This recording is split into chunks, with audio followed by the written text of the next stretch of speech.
শুভ নববর্ষ সবাইকে। আমি বিদিশা।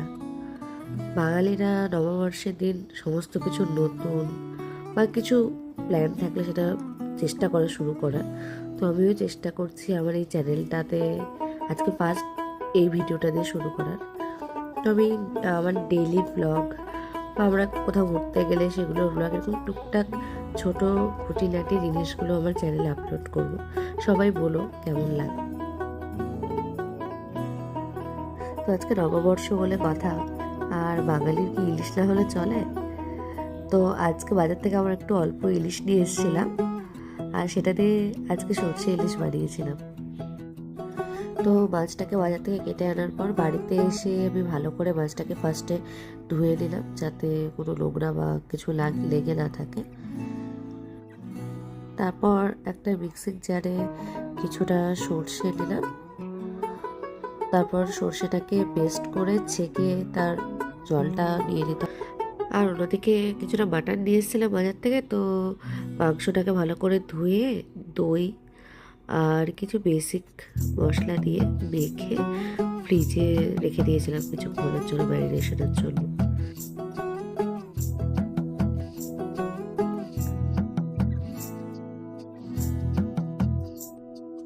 তারপর ফার্স্টে আমি সর্ষে ইলিশটাই রান্না করে নিয়েছিলাম, রান্না করে একটা ছোট পাত্রে করে সার্ভ করে দিয়েছিলাম।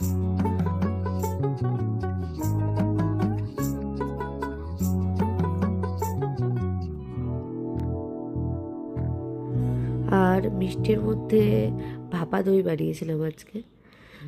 দইটাকে জলটা ঝরিয়ে দিয়েছিলাম কিছুক্ষণ রেখে, এমনি নর্মাল যে আমুলের টক দই পাওয়া যায়। তারপরে কিছুটা মিল্ক মেড দিয়ে দিয়েছি ওর মধ্যে মিশিয়ে।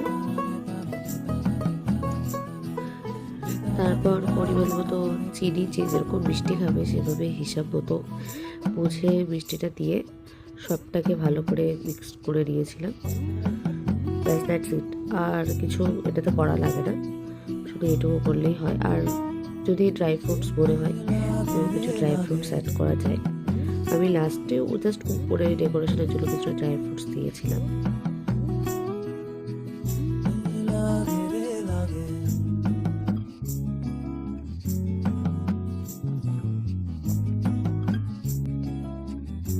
এদিকে ততক্ষণে মাটনটা প্রায় কষার কাছাকাছি চলে এসেছিল, আর আমি ড্রাই ফ্রুটস দিয়ে এগুলো সাজিয়ে এটাকে ভাপা করার জন্য বা একটু বেকড টাইপের করার জন্য মাইক্রোওয়েভে দিয়ে দিয়েছিলাম ফর 5 মিনিটস। তেল সব কিছু করার পর আমরা ব্যাস খেতে বসছি। আর এগুলো ছিল আজকে আমাদের মেনু।